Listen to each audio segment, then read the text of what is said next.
Bonjour à tous, je suis heureux de vous retrouver pour une nouvelle vidéo de formation. Celle-ci va concerner la deuxième partie consacrée au double top. C'est une formation un petit peu plus avancée que la première, puisque nous allons étudier à la fois les variantes des double top agrémentées de quelques exemples, et par la suite nous allons également étudier les stratégies de trading à aborder dès lors que l'on veut utiliser un double top ou qu'on en a un en présence. Donc, une stratégie sécuritaire, une stratégie agressive, et on étudiera également la manière de se comporter dès lors qu'on est en présence d'un faux signal. Alors il existe 4 variantes de double top. Ces variantes dépendent en fait de la forme des sommets qui sont au nombre de 2. Le premier sommet est appelé Adam puisqu'il prend en fait la forme d'un V. Le deuxième sommet s'appelle Eve et prend la forme d'un U. Donc la combinaison de ces sommets en V et en U permet de composer 4 variantes différentes. Et donc en fait la variante la plus répandue, la plus commune, la plus classique, c'est certainement le double top en Eve et Eve.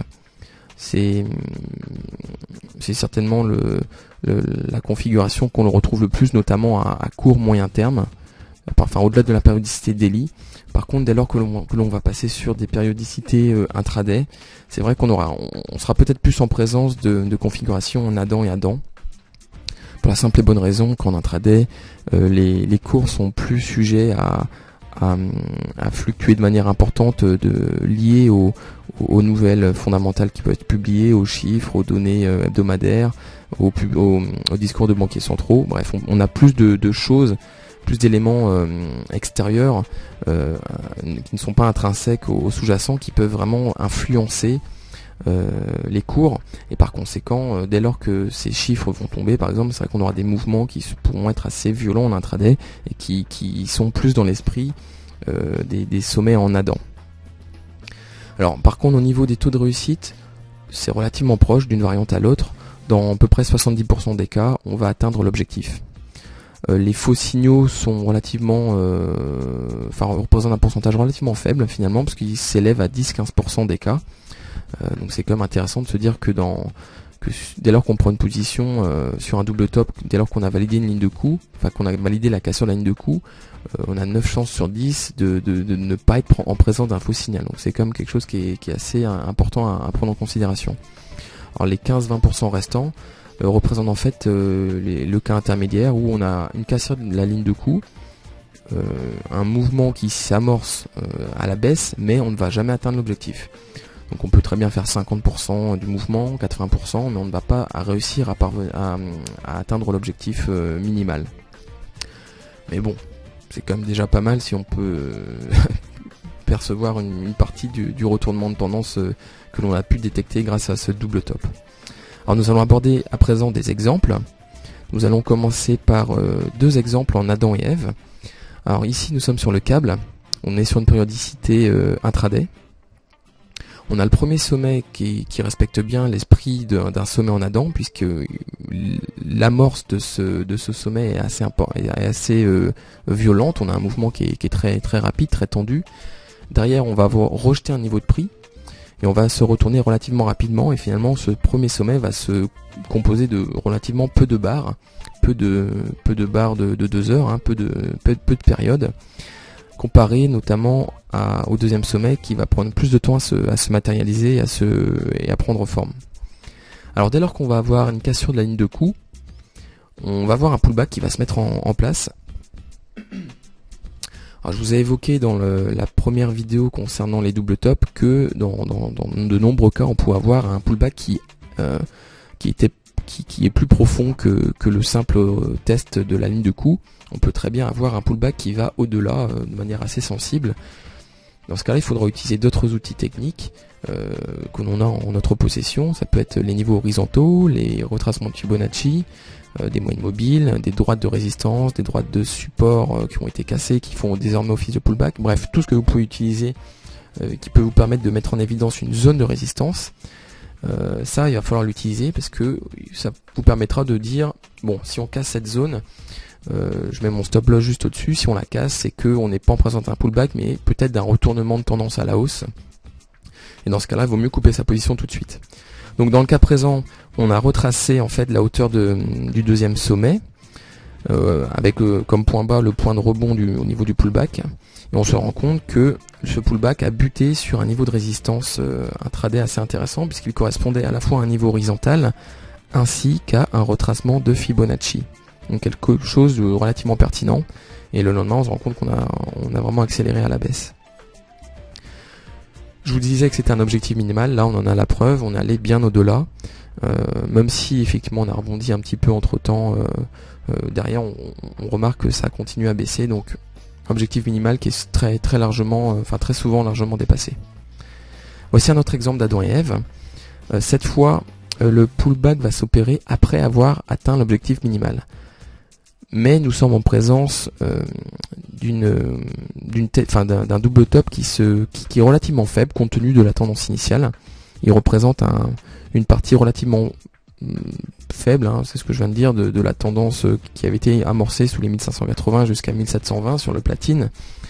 Et de ce fait, on pouvait s'attendre à ce que la validation de cette figure entraîne un mouvement qui aille bien au-delà de l'objectif théorique. Donc c'est ce qui s'est passé. Une fois qu'on avait atteint cet objectif, on a amorcé un pullback qui a été assez faible dans son amplitude, puisqu'il n'est même pas revenu sur la ligne de coup, et derrière on a accéléré assez fortement pour aller bien au-delà de l'objectif minimal. Mais finalement c'était assez prévisible étant donné la tendance de fond qui était quand même relativement forte comparée à la hauteur de la figure en double top. À noter au niveau des volumes, ce que je vous disais dans le module 1 également, à savoir une baisse des volumes entre le premier et le deuxième sommet, et à l'inverse, une hausse des volumes entre le premier creux et le deuxième creux qui coïncide en fait avec la cassure de la ligne de coup. Alors cette fois un exemple en Adam et Adam. Bon là c'est clair qu'il saute aux yeux cet exemple, il y a une symétrie parfaite en termes de durée et d'amplitude. On a une cassure de la ligne de coup qui s'opère. On a un pullback qui se met en place mais relativement tardivement, bizarrement, mais par contre la ligne de coup va vraiment réussir à contenir ce pullback puisqu'elle va forcer à se replier. Mais au final, on ne va pas réussir à atteindre l'objectif théorique minimal. Alors là, on est dans le cas des 10 à 15% de cas où ça n'arrive pas, effectivement. Donc c'était important que je vous le montre. Par contre, on aurait pu éventuellement anticiper le fait qu'on n'allait pas atteindre cet objectif, puisque si l'on regarde un petit peu de plus près le niveau de prix de ce sous-jacent qui est le dollar CAD, on se rend compte en fait qu'il a rebondi exactement sur la parité, c'est-à-dire sur le niveau de 1. C'est vrai que c'est un niveau psychologique qui est très important pour les devises, et on pouvait s'attendre effectivement après le test de ce niveau à un rebond. Et c'est effectivement ce qui s'est passé. On a rebondi à l'approche de l'objectif théorique qui était un petit peu sous les 1. On a rebondi exactement sur ce niveau significatif et on n'a pas atteint l'objectif. Mais c'est vrai que dans ce cas présent, on aurait pu anticiper ce cas de figure. Autre exemple, cette fois en Ève et Ève. On se rend bien compte que les deux sommets mettent pas mal de temps à se dessiner. Ils sont plutôt de forme arrondie et les mouvements ne sont pas très violents au moment de leur constitution. C'est un petit peu comme dans le premier exemple que nous avons vu tout à l'heure. On a une cassure de la ligne de coup, un rebond qui s'opère et qui va au-delà de la ligne de pullback, de la ligne de coup, pardon.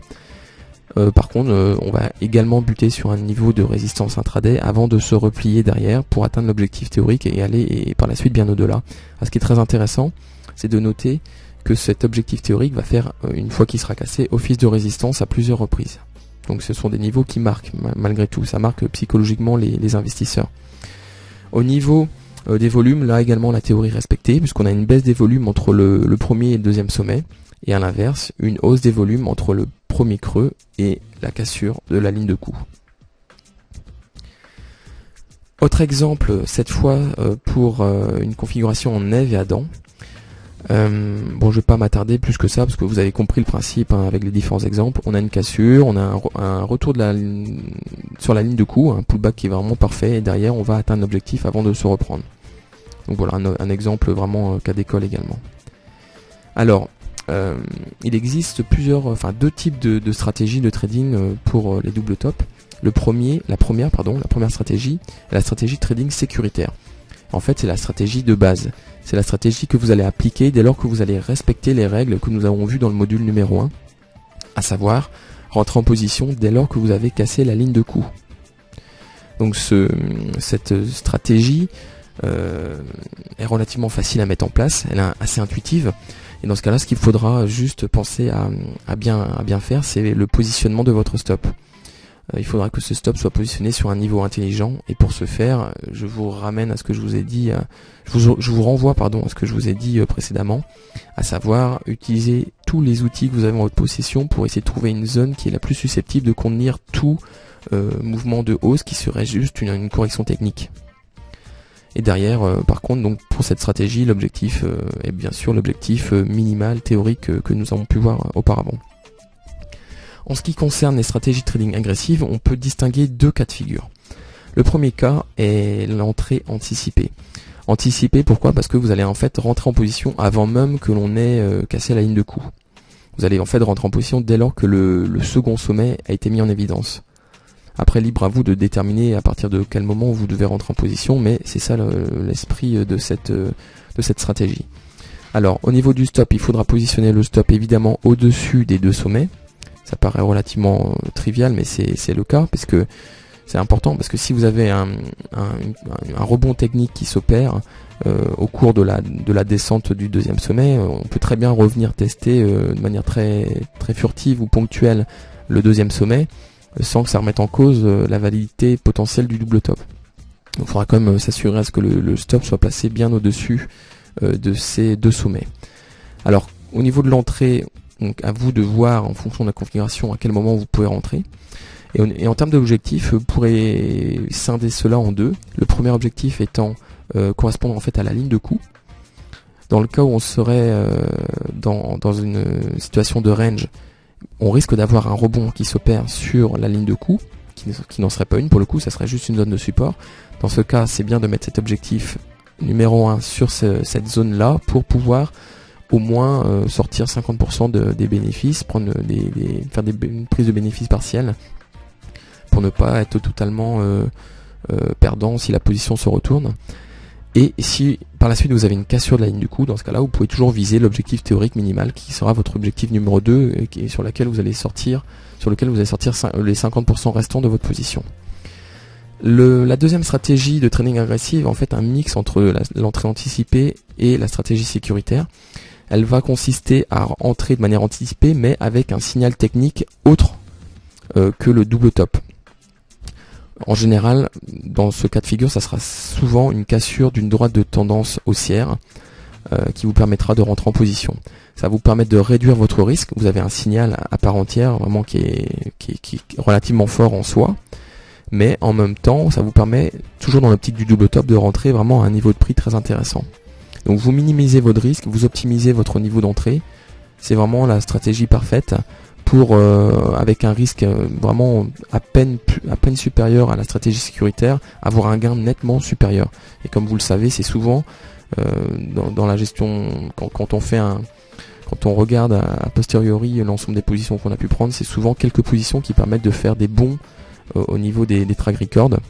Le fameux ratio 80-20 que l'on trouve un petit peu partout, que l'on peut appliquer à plein de domaines, c'est également vrai évidemment là-dessus. Ce sont souvent les 20% de trades gagnants qui vont permettre de réaliser la plus grande partie de votre track record global. Alors, dernier cas de figure, il s'agit de la stratégie en cas d'échec. Et oui, comme vous le savez, il y a 10 à 15% de false breakout, de fausses cassures. Il faudra bien les gérer. Donc si vous êtes rentré en position, dans ce cas-là, c'est ce qu'on a dit tout à l'heure, vous avez déterminé un niveau de stop assez intelligent qui va vous permettre de décider de couper votre position dès lors qu'on va le franchir à la hausse. Dans ce cas-là, vous aurez accusé une petite perte, mais qui sera relativement faible compte tenu de ce que vous auriez perdu si vous n'avez pas placé de stop intelligent. Mais là où ça va être intéressant, c'est que ça va vous permettre de vous repositionner et en fait de viser dans un premier temps le top des deux sommets, qui sera votre objectif numéro 1. Si on est dans une sorte de range avec des bornes un petit peu floues, dont la borne basse serait peut-être le point bas suite au force breakout, peut-être qu'on est toujours dans une sorte de grand range et que donc le haut du M pourrait correspondre à nouveau à un point de retournement à la baisse. Dans ce cas-là, il faudra comme sortir une partie de la position, de la nouvelle position longue sur cet objectif-là pour éviter tout renversement qui mettrait à mal la position longue récemment prise. Et si jamais vous avez une cassure de cet objectif 1, donc si vous allez au-delà des sommets du M, dans ce cas-là, il y a une autre possibilité, s'il s'agit de reporter la hauteur du M initial au point de cassure de l'objectif numéro 1. Comme vous l'auriez fait, comme vous l'avez fait pour la cassure de la ligne de coup à la baisse, vous pouvez le faire à la hausse pour déterminer un objectif de clôture de position longue. Donc ça, c'est une stratégie qui marche également de manière assez efficace. Alors voici un exemple. Nous sommes en présence d'un double top en Ève et Adam. On va avoir un franchissement momentané de la ligne de coup, mais qui n'est pas vraiment très marqué, d'autant plus qu'on n'a pas de clôture d'une des barres sous la ligne de coup. Donc déjà, ça pouvait mettre la puce à l'oreille. Par la suite, on avait déterminé un niveau de stop relativement intéressant, qui correspondait au premier retracement de Fibonacci à 38,2, ainsi qu'à un niveau de pullback, un niveau de résistance horizontale.